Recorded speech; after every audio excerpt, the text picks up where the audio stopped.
Hey, welcome to the Closing Beat, everybody. Happy Monday to you. How you doing out there? Hope you're having a good day. We are financial advisors here at Jazz Wealth. Hope you check us out at jazzwealth.com. Financial advisors that actually put what it costs on the website. You know what it means to work with us, what you get, what it costs. So hopefully you'll check us out. If you'd like to schedule a call, you could do that. We don't have a sales pitch. It's all good. Boy, we got a lot to talk about today. Yep. I don't know if you saw the markets today. We're going to use, actually, I'll tell you what. Let's use the SPY because I want to show that downside gap. So largest downside gap, about 2.5% since August, and it was the 60th largest gap down ever for the SPY. That doesn't really mean anything. What's interesting about it is, hey, we just hit new record highs. How often do we hit new record highs, then gap down to 2.5%? That's only the third time ever. So you just saw like history. Third time ever we hit new highs, and then the very next day went 2% starting on the way down there.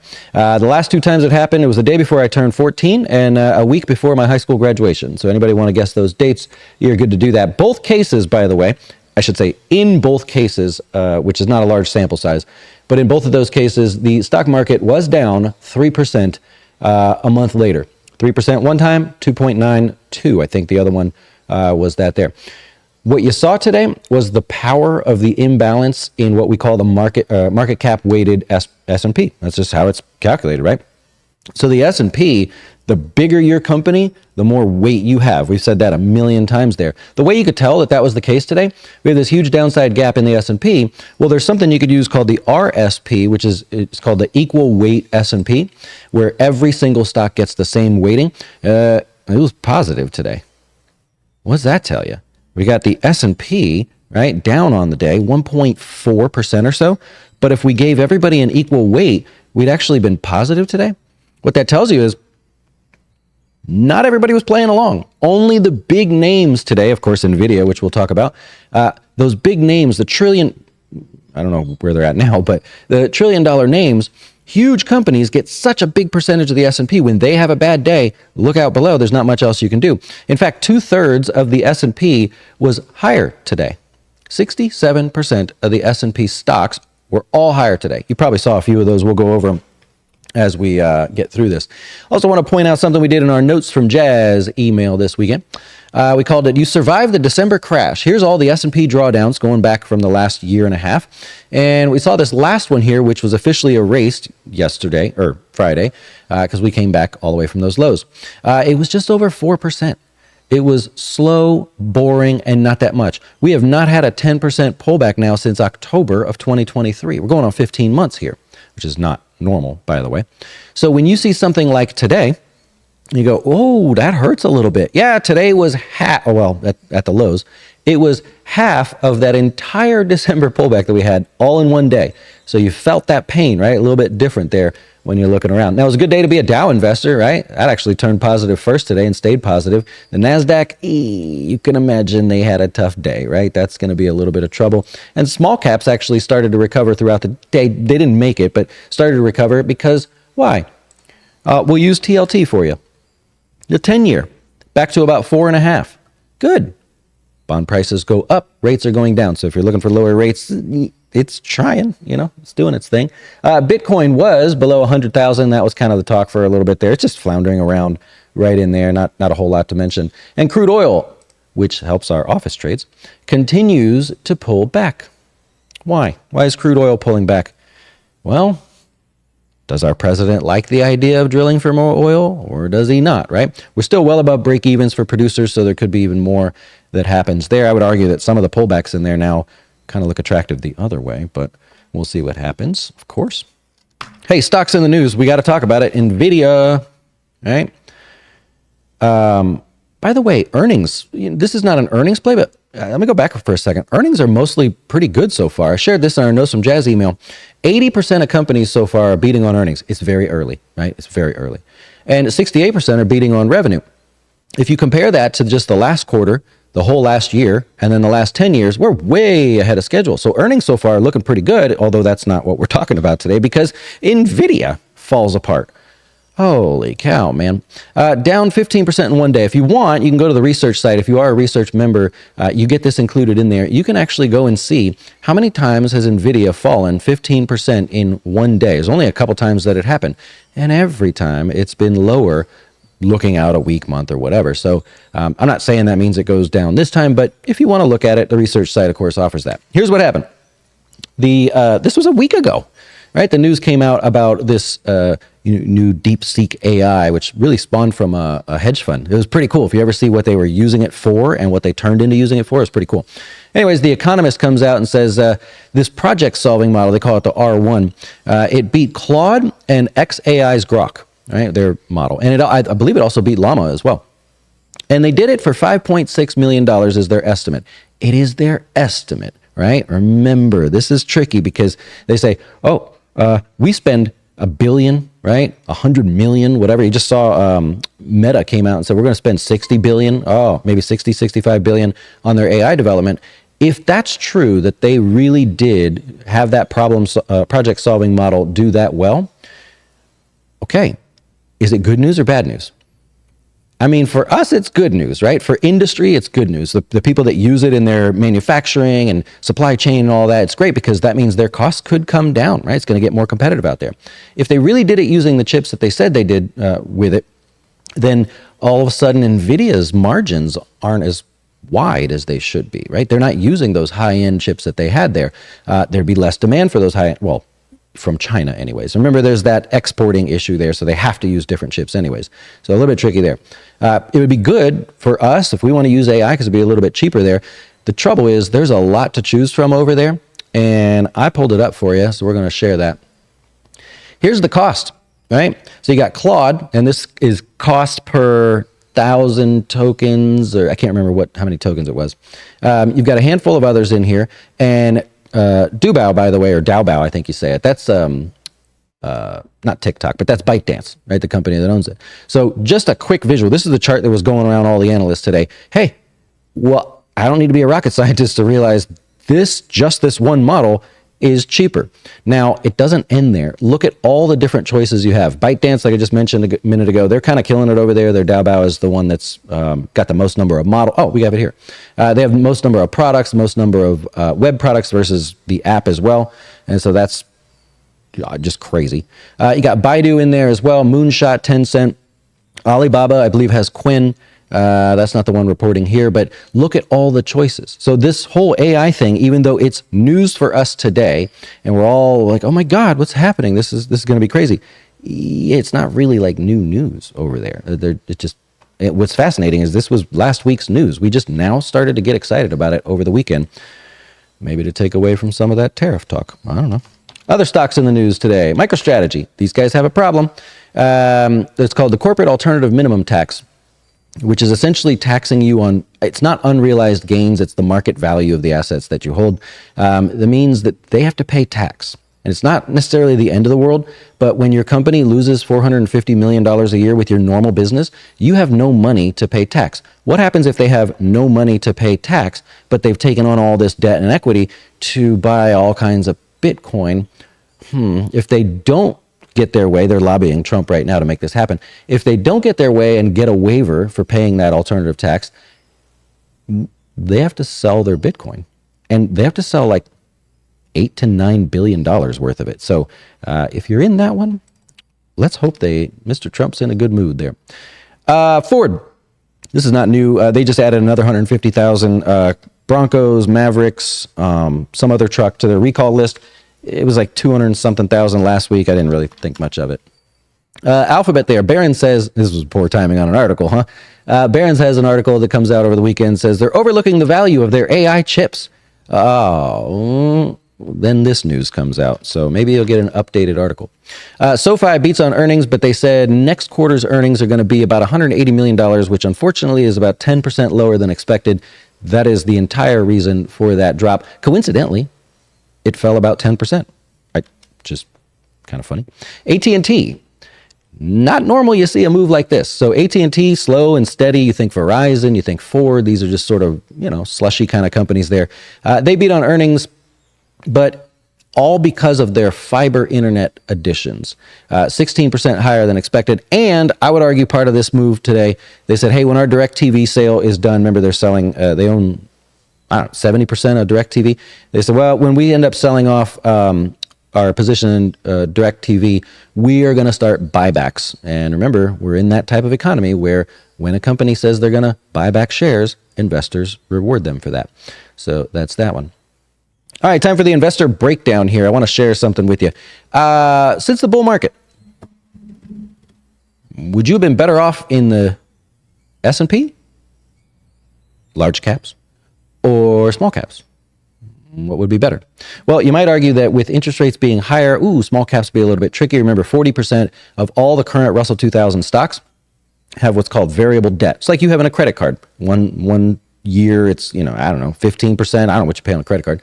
And then the next year it's 19%. Well, that eats into your available earnings, right? It's the same thing with companies.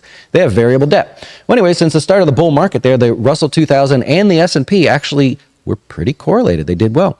We have this rate issue, and look at the lack of performance in the Russell 2000. Now, do I point this out because I want to make fun of it or something? No, I point it out because a lot of people think that rates are going to be trending lower to sideways. Not necessarily, we're not going back to where we were, but lower to sideways. Well, if that's the case, then these small cap companies would actually be able to do better over the midterm, right? Because number one, hopefully their costs would be lower, but number two, they'd be able to factor in a stable rate. If your credit card interest rate went from 15% one month to 19 the next month, back to 15, then all the way up to 22 or whatever you pay, makes it hard for you to budget, doesn't it? Especially if you're carrying a larger balance. So that's what you have going on there. All right, trader time, right? In our office trades, we did a lot today, man. We did a lot. Let me see. We did sell, I don't know if it's a good idea. Did take a position on NVIDIA. We're able to get quite a high premium there for selling puts, as you could imagine on a day so volatile like this. The SPY, that will get assigned. Did the 0 DTE 597 calls, covered calls. So that'll get assigned. All good there. And that'll be a max profit on that one. Apple bucked the trend here today. Remember, we had sold puts on that. If you, by the way, if you're wondering where this comes from, research, jazzwealth.com/research is where we post all the office trades videos, and we just share the whole screen. You can see the balance, the good, the bad, the ugly, all that stuff. But Apple was one that we had a directional play on there. Abbott Labs actually added to it. I don't normally do that. I think that is just ridiculously extended there. So hoping for that to pull back or go sideways. The oil stock, not oil stocks, but the ETFs that we were using, as you can imagine, energy pulled back. So when we had some plays on this actually falling, and I think I closed all of them. Looks like all of them. So that is a done trade there. Maybe we go the other way now. Visa did a creative trade on this one here because not necessarily in trouble, but now we have a handful of plays all over the place here to work off a short position, an actual short stock that got assigned there. So if you ever want to learn how to play defense in a sane kind of way that might work out, that's what we talked about today. It was our kind of main lesson. EQT, we had a short position on that one. Thank you, right? That was so nice that it fell. Colgate was the one that ended up bouncing again. Anything consumer staples today bounced, so we closed that one out there. And if you were around for a while, I remember I was talking about, hey, you should probably have some VIX here. So we had some VIX, and that played out. It was, in terms of realized profit today, it was a rather large day for the office trades. Molson Coors back to the consumer staple space. That one ended up popping as well. Anything in that space did, so we took the profits there. And Katera, the one that I thought was going to give me some grief, actually turned out not too bad. If you'd like to participate, jazzwealth.com/research. It's $13 a month, and you can just stop and start. We don't really pay much attention to it, but all proceeds go to support Drum Corps International, something we love to support. So help the kids, man. Help the kids. Hey, I'll do this here. It's not a really big deal. Where are we at here? What are the odds that, and I think it's cut off a little bit like that. I'll try that. What are the odds that you're a little bit nervous here and you say, well, I'm gonna go to cash with a portion or all of your portfolio? I'm talking to investors here. It comes up little by little where people are doing this. And I was like, all right, well, statistically, what are the odds that you're going to get yourself in trouble? So we kind of reverse engineered a previous study that we did and said, well, let's take the opposite approach and say, what are the odds that a cash position will beat the S&P's returns? Now, when I say cash position, I mean a normal interest-bearing account. I don't mean money market, CDs, high interest savings, or anything like that. I mean really just cash. And so what we did, we looked all the way back and we saw the return of cash versus the S&P, and we said, well, I mean, what are the odds that cash is a good position? Here you go. And I hope you can see the bottom. Yeah, I think you can. So over a 1-year period, you have a 31% chance of being better off in cash than you did in the market. I thought that was a little weird. Now, it doesn't mean, remember, this is total return. So it doesn't necessarily mean that the market was down. And think about that. If the total return of the S&P was 0.2%, but cash paid 0.22% that year, that's a win, right? So don't let this fool you here. And I wanted to be clear about that when we pointed out. I'm not saying 0 on the S&P or negative. It could be slightly positive too. Cash has paid more, not recently, but over the years. Anyways, 2 years out, you have a quarter, basically 1 in 4 chance that cash was a good position. So you can see real quickly as you move your way out here, you don't want to spend too long in cash, and hopefully you don't have to. But if you're thinking about moving to cash, just know your odds. 1 year period. Most people say they want to move to cash because something short term, they get a little worked up, and all right, well, you got a 1 in 3 shot almost that this was a good idea. Would you play a game for a long time at the casino if you had that? No.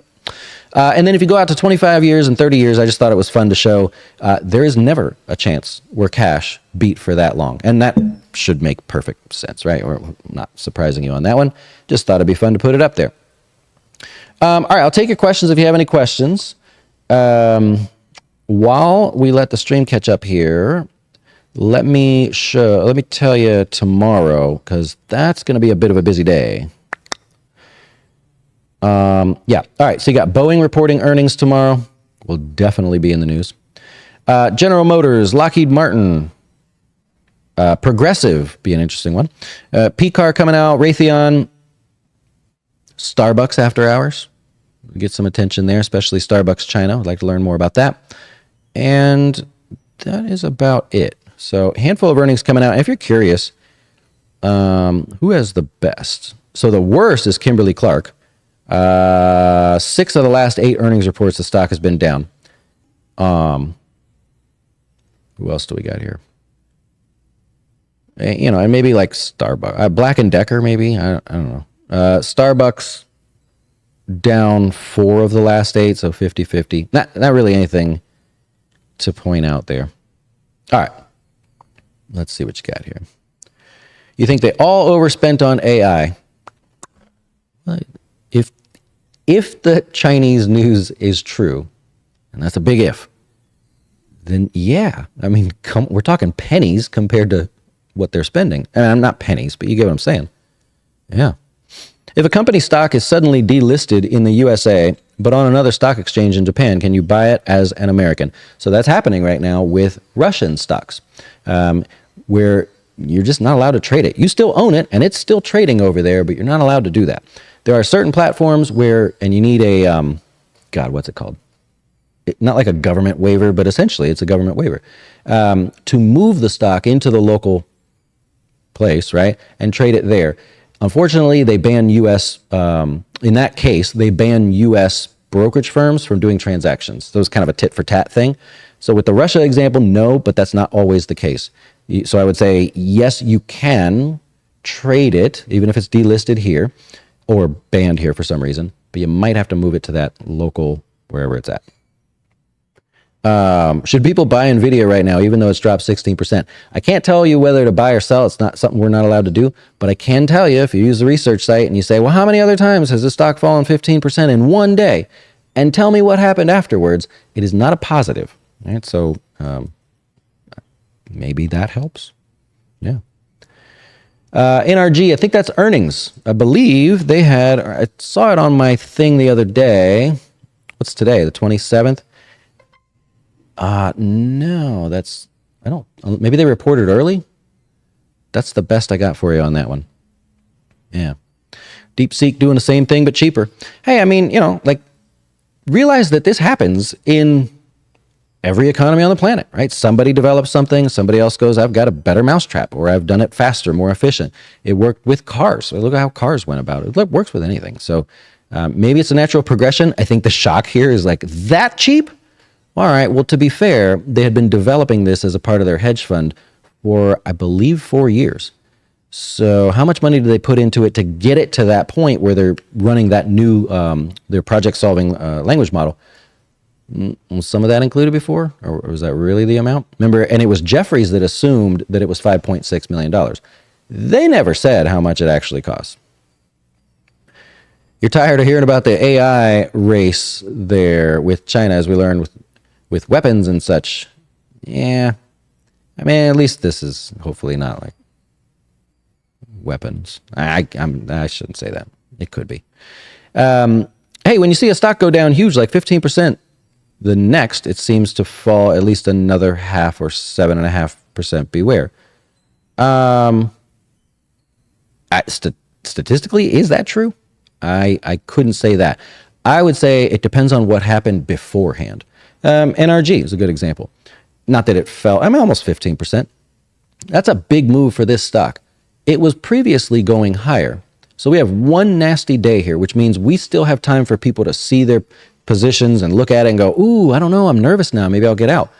Well, if it was already falling quite a bit and then it had that large move, I think that'd be a totally different story. Those would excite me as well. Closing beat schedule. Yeah, there's really no schedule. I don't want to be like, hey, we're here every day. Sometimes we can't do it. This is kind of a fun thing that if we're already looking at all this stuff, it's just fun to come on here and talk for a while. We can't always do it every day, so you'll forgive me for that one. You sold puts on Oracle, so they were one. Yeah, they got hit pretty hard too. Same thing. It was headed up, and now it falls apart all the way back to the 200-day moving average. You sold, what was that? $100 puts. Oh, going out to December. Wow. Okay. That's a little longer than I mean, a lot longer than I normally go, but I like to be more active there. When I saw the 100, I was like, what? To double take on the price there. I love it. Sweet. Okay. Did I go over? I did. I went over tomorrow's earnings. There's nothing new to add to that. We don't have any, what do you call it? There's nothing big is scheduled right now, but we do have the Fed meeting coming out. Fed meeting on Wednesday, right? So really it'll be kind of like, hey, let's start hopefully not looking at this so much and what's the Fed going to do? That's probably what you're going to see there. Other than that, I think I did my job today. Hope you learned something. If you did, hit the subscribe button on the new channel, right? Because we're going over to the new channel starting in just a couple days. And so love to see you over there. It's just the closing beat, right? We got a little thing. No thing? There it is. All right. So now you know. All right. I'm going to wrap it up. You guys have a good rest of your day or evening, and we'll see you tomorrow. Adios.